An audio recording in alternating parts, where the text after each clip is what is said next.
How's it going out there, YouTube? My name is Jesse, and I am the curator for the Golden Age, and this is another... Lost Heroes of the Golden Age. Yes, this is Lost Heroes of the Golden Age, and this time we are doing something called RocketMan. Don't do that. Why not?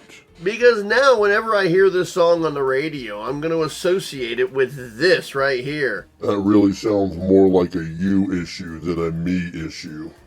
You're the one playing the song. And yet you're the one who's editing. Anyways. Yeah, we are doing RocketMan.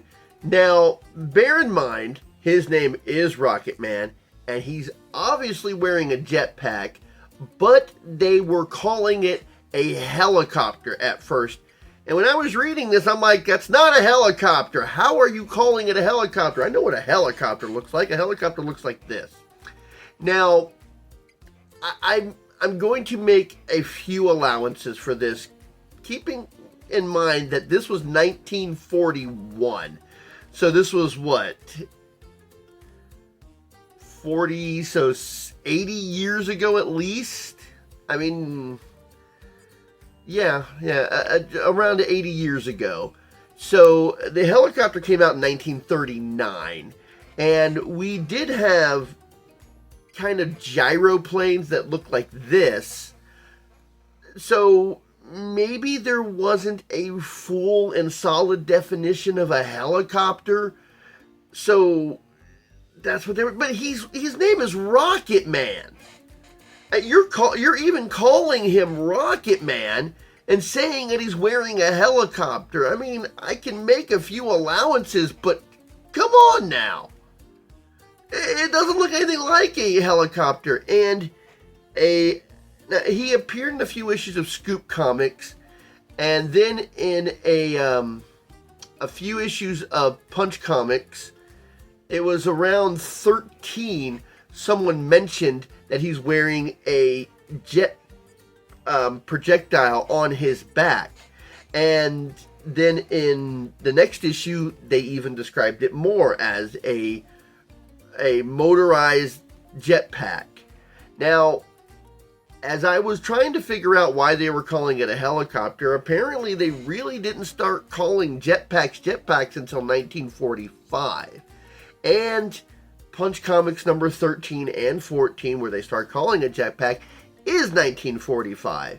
But it just annoyed me so much that they kept calling it a helicopter. Jetpacks and helicopters don't look anything alike. They could have called it anything else. In fact, in Zip Jet Comics, where they're reprinting the first issue, he even calls it his invention. They don't say it's a jetpack or a helicopter. They say that he's working on his invention, which you could have done that too. I don't know why, out of all the things in the world, we had to call it a helicopter. You're not Helicopter Man. You're not Flying Man. You are Rocket Man. Just say that you're wearing a rocket on your back. I know I know I'm making allowances, but it still annoys me that this is what they went with. I'm glad that they changed it, but... Okay. It's Chesler Comics. They've had the weird publication history. I've dived into it a number of times. I don't think I need to go over it again about how they stopped and restarted again. I've mentioned it before. Especially in the last issue, if you want to see a little bit about what I'm talking about. RocketMan appeared in a number of publications, number of outfit color changes, even though the outfit itself stays the same. So we're going to dive into who he is, what his powers, well, it's technology based, not powers. Well, who he is, what he does, and where he's actually appeared over the years, which it wasn't just Chesler. So let's dive into this Lost Heroes of the Golden Age with RocketMan. RocketMan, Cal or Carl Martin First appeared in Scoop Comics #1 in 1941. The original publisher is Chesler, created by Unknown. RocketMan, he basically flies with a rocket, but what I want to go into is he had an interesting publication history. He appeared in a number of publications under a number of different publishers. Now, he did appear in Scoop Comics under Chesler, and would later appear in a number of issues of Punch Comics from Chesler. But after his first appearance in the 3 issues of Scoop, he appeared in something in 1943 called Hello Pal Comics, which was done by Harvey. And I find this interesting because in the last page of Hello Pal Comics, each of the comics are in black and white and color, and the black and white actually looks really good. But in the last issue of the last page of RocketMan, in the colorized version, it says, "Don't miss a single excitement pack issue of Hello Pal Comics." But if you go to the next page and you see the black and white, it says RocketMan appears in Scoop Comics. Now, in the first 3 issues of Scoop, that was how they all ended, with the circle of saying appear in Scoop Comics. So I think that this issue was originally planned for a 4th issue of Scoops if it had gone on, and since it didn't, the very next year, it went to Hello Pal Comics. But that was the only issue of Hello Pal it would appear in. So, in 1945 or 44, it would go back to Punch Comics. Now, in Punch Comics #12, RocketMan doesn't actually appear except for his name, because they reprinted an issue, the story of Rocket Boy. And RocketMan and Rocket Boy never appeared in the same issue, so in #12, he's name only. So he appears in 9 through 11, and then 13 through 19 under Chesler. Then he appears in 20 and 21 under Superior. And under Superior is the only cover appearance that RocketMan will get. Now, in the Punch comic, starting with number, I believe it was 15 through 19, RocketMan would be the featured story, although he is never a featured cover, which I thought was really unusual. Now, RocketMan would appear in an issue of Red Seal Comics. Now, Red Seal was originally Chesler before it was taken over by Superior, which also happened in a couple of the other publications. He would only appear in Red Seal under the Superior publication number 22. Now, I almost missed this. He also appeared in 2 issues of Zip Jet Comics, number 1 and 2, in the early 50s. Now, each of these issues are just reprints of the original stories, so there's nothing really new, except for the first appearance of Zip Jet Comics, which is done by St. John's.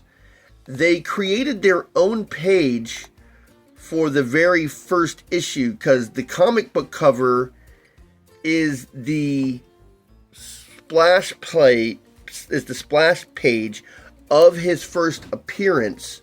So for their splash page, they actually created a brand new splash page that doesn't appear in any of the comics to introduce this issue before the actual issue starts, which I thought was rather interesting. I looked for the splash page. It doesn't exist. So St. John's created their own splash page because the splash page is the cover. So I actually thought that that was interesting that they did this.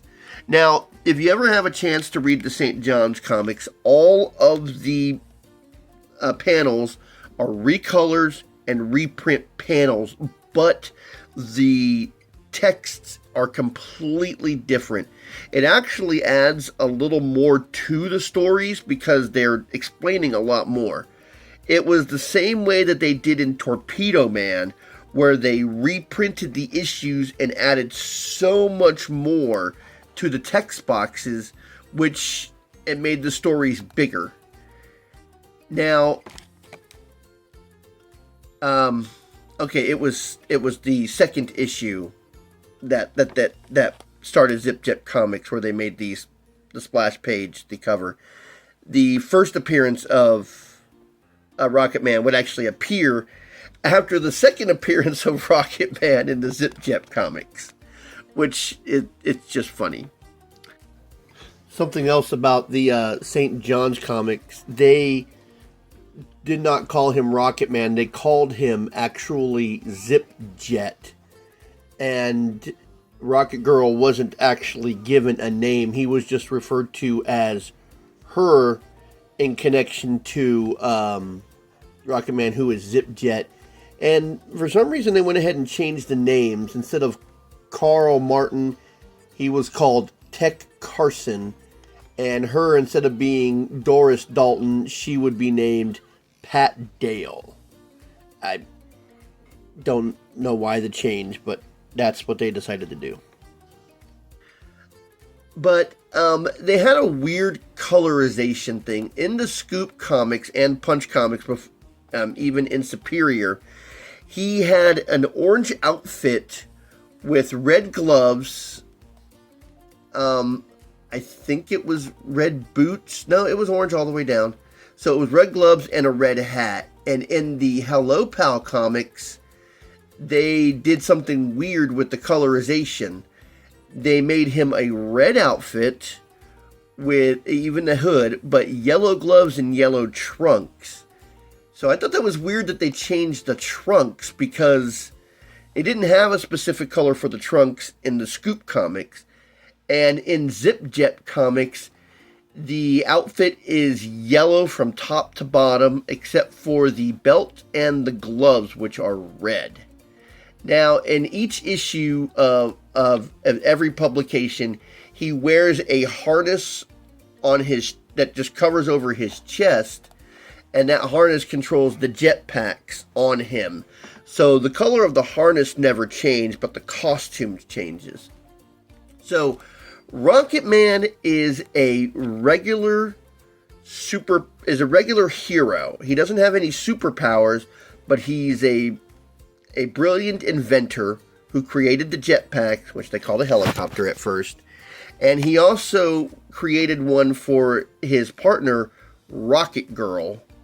And, of course, he created one for Rocket Boy, who doesn't have that many appearances.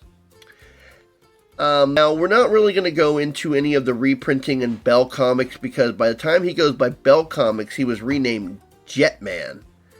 But they, that's just a completely different publication. I'll show you what it looks like. Now, this is the best I can do, is these covers of Jetman, because search as I might, I cannot find any issues. I tried looking under Bell, and I cannot locate any of these issues on any of the sites that I use. Anyways, that's the rundown. Most of the time, RocketMan and Rocketgirl just found themselves in situations. Now, I believe Rocketgirl was his girlfriend, fiance. Okay, and most of the time, they just stumbled into their situations. They weren't out there looking for anything. They just kind of happened to be there when they were needed.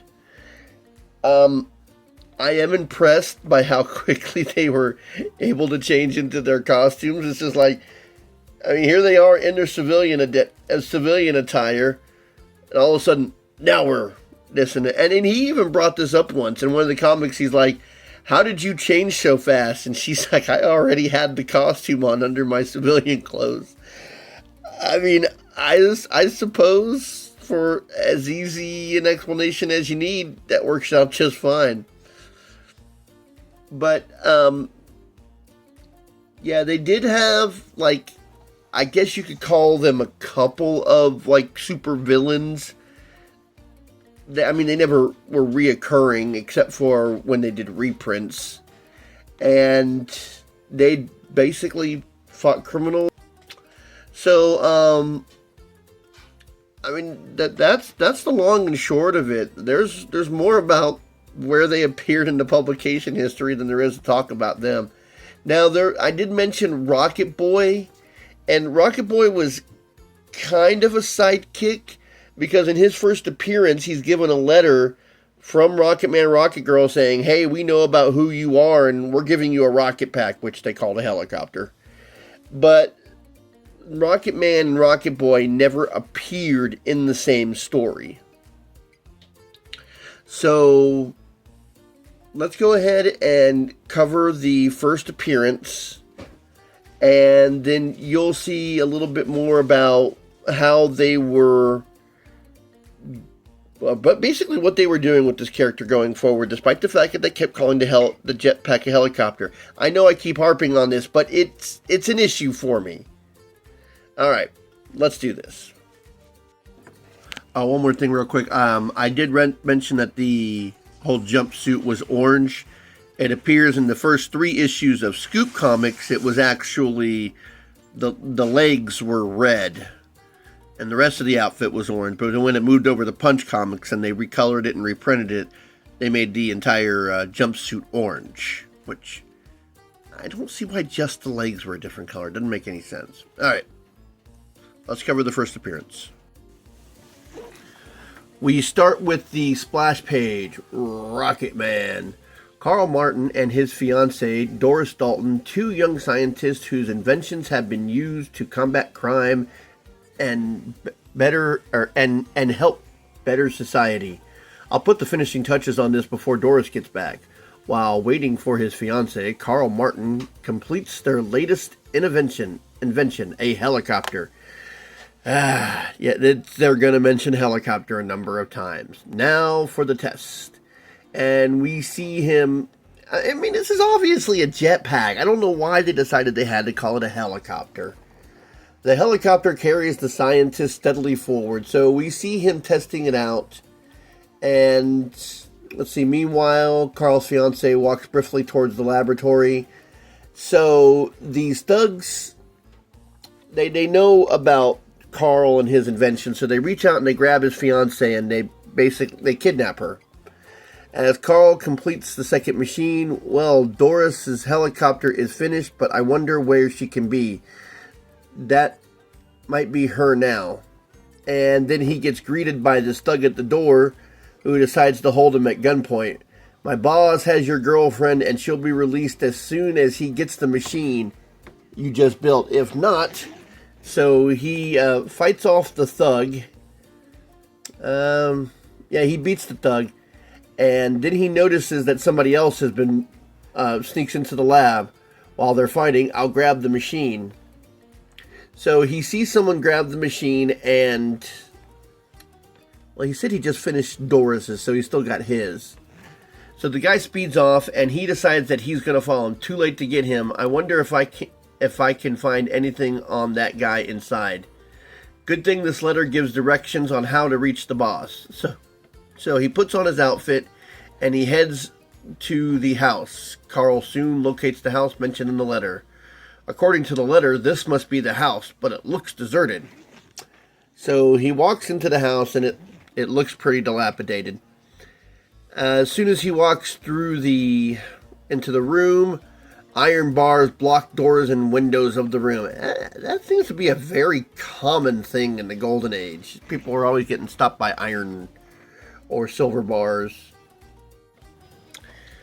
Okay, so he tries the bars and they won't budge. And then a trap door releases right under him and there's a whole bunch of thugs there. So he's starting to fight off the thugs before he gets captured, which... It's a lot more of a common theme with him in these issues. It's either him or her or both of them getting captured and both of them breaking free. The prisoner is led through the underground passage. Killer Carsey, no wonder the police can't locate you. Yeah, swell hideout I got in this hick town, isn't it? So the reason he's been able to hide out from the cops is because he's hiding out under the house. Okay. So he finds Doris, and this is where they mention helicopter again. And yes, but listen, he wants our helicopters to start another crime I heard him telling those men, well, it's a good thing you created jetpacks instead of helicopters. Okay. Get his machine, then take them outside and bump them off. So he's trying to get Carsey to give him a second and like a final request, and he says sure. So he wants to write something down. He puts a couple of chemicals together and creates tear gas, apparently. So let's see, I gotta act fast. And she is in uniform, and he actually brings it up. How did you get in your Rocketgirl uniform? I put it on when I went home. I was returning to the laboratory when those men kidnapped me. During the confusion, Cal and Doris escape into the hallway. When they duck into the hallway, they find her machine.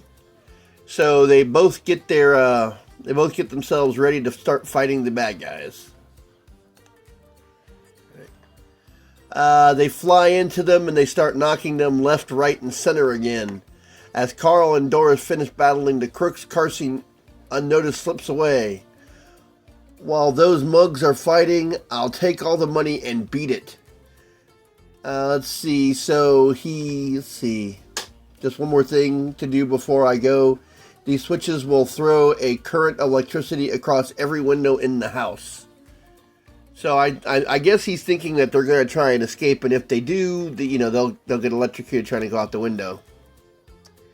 Okay, so I guess they're at the top of the house, and they confront Carsey, and they're fighting, and one of the clocks ends up flying into the window. Let's see, but the clock misses the gangster's head and hits the switchboard, causing a short circuit, breaking the current. So the clock breaks the current so they can actually escape, and they leave they're scattered all over the hideout. Having securely tied Carsey and his men, RocketMan and Rocketgirl zoom off. That's not a very good tying up job. So they decided that they're going to notify the police, and I'll read these last couple of panels. It's RocketMan and Rocketgirl. Did you guys say that, or did they say that? You guys are new onto the scene.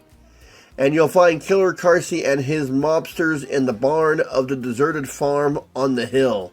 What's that? What are you waiting for? Come on, let's get going. RocketMan appears in Scoop Comics. Alright, I hope you enjoyed this one. I hope that the details didn't get too bogged down. And I hope you were less annoyed at the fact that they called it a helicopter than me. So, I've got more heroes from Chesler. If you want to see more of those, there's more heroes all over the place. So, I've got more in the pipeline. And until next time, I'll be seeing you.